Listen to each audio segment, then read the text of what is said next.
मंडळी, जर तुमच्याही तोंडाला चव नसेल तर बनवा ही मस्त अशी चटपटीत आणि झणझणीत कुरडई कांद्याची भाजी.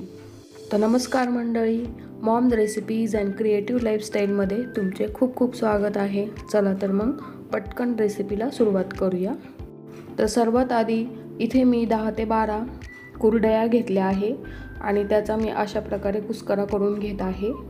कुस्करा करून झाला की त्यामध्ये कुरडया दुखतील इतकं पाणी आपल्याला टाकून घ्यायचं आहे.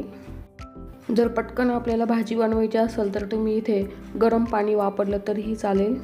तर हे बघा, अगदी 10 मिनिटामध्ये कुरडया छान अशा भिजल्या आहे. तर आता आपण हे साईडला ठेवूया आणि भाजीची तयारी करायला घेऊया. तर इथे मी 3 मोठ्या आकाराचे कांदे घेतले आहे आणि त्याचे उभ्या अशा प्रकारे चकत्या करून घेतल्या आहे आणि ह्या चकत्या आपल्याला सुटसुटीत करून घ्यायच्या आहे. हे बघा अशा प्रकारे. त्यानंतर आता आपण एक मसाला तयार करायला घेऊया. तर मिक्सरच्या भांड्यामध्ये मी 5 ते 6 वाळलेल्या लाल मिरच्या घेतल्या आहे आणि त्याचे तुकडे करून टाकून घेत आहे, म्हणजे लवकर दळेल. तर सगळ्यात आधी आपल्याला वाळलेल्या मिरच्या मिक्सरमधून दळून घ्यायच्या आहे आणि त्यानंतर यामध्ये 9 ते 10 लसूण पाकळ्या घ्यायच्या आहे आणि त्यासुद्धा दळून घ्यायच्या आहे. तर मसाला हा रेडी झाला आहे. आता आपण फोडणी देऊन घेऊया.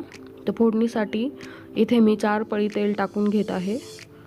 या भाजीला थोडंसं तेल जास्त लागतं.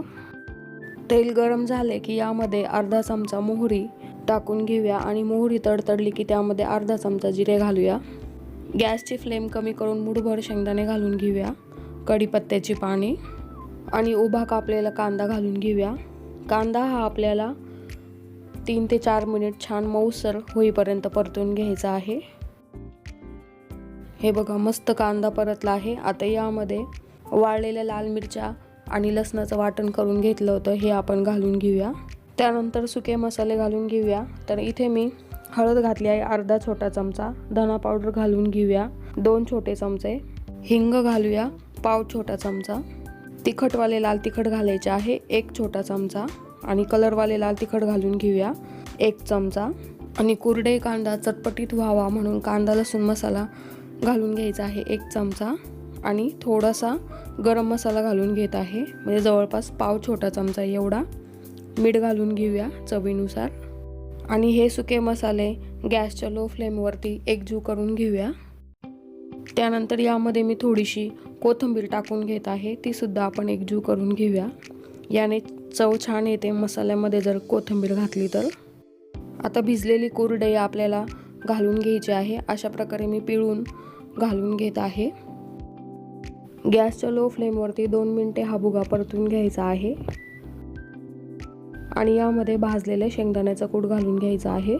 तर त्याच मिक्सरच्या भांड्यामध्ये मी शेंगदाण्याचा कूट करून घेतला होता, तो आता आपण घालून घेऊया आणि शेंगदाण्याच्या कुटाबरोबर आपल्याला 2 मिनिटे गॅसच्या लो फ्लेमवरती हा कुरडईचा भुगा परतून घ्यायचा आहे.